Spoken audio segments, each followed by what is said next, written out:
আসসালামু আলাইকুম, মিষ্টি ব্লগে সবাইকে ওয়েলকাম। তো সবাই কেমন আছেন? আশা করি সবাই অনেক ভালো আছেন। আর আমি তো ভালো ছিলাম এখন, বাট অসুস্থ।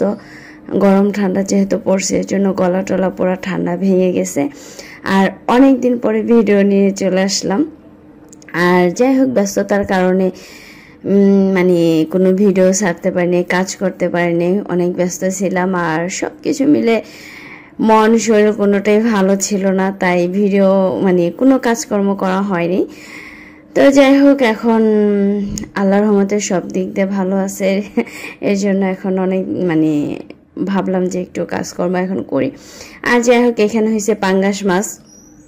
আর পাঙ্গাস মাছ অনেক আজকে অনেক মাছ নিয়ে আসছিল। এগুলো করতে ধুইতে অনেক কষ্ট হয়েছে। আর এখানে হয়েছে বিলের কি বলে এগুলো, বিলের মলঙ্গি মাছ, নামও বলতে পারি না।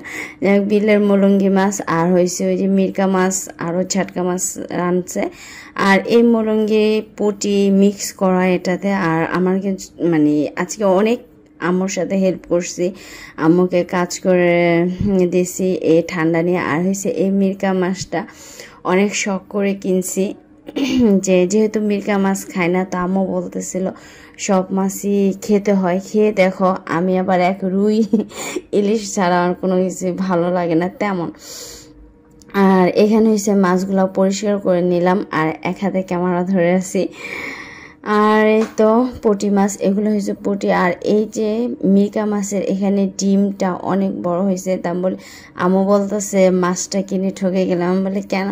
বলতেছে যে মিরকা মাছ যে কোনো মাছের নাকি ডিম হলে মাছের স্বাদ নষ্ট হয়ে যায়। যাই হোক, এখানে কেটে ধুয়ে পরিষ্কার করে নিলাম। আর আজকে যেহেতু মিরকা মাছটা রান্না করা হয়নি, আর আমার কাছে মাছ আজকে ধুইলাম, কারণ ধুইতে খুবই খারাপ লাগে। আর যাই হোক, আম্মুকে তো হেল্প করতে হবে। আর একটু আজকে কিন্তু আমি রান্না করছি, এই যে ধইনা পাতাগুলো চারোদিকে দিয়ে দিলাম।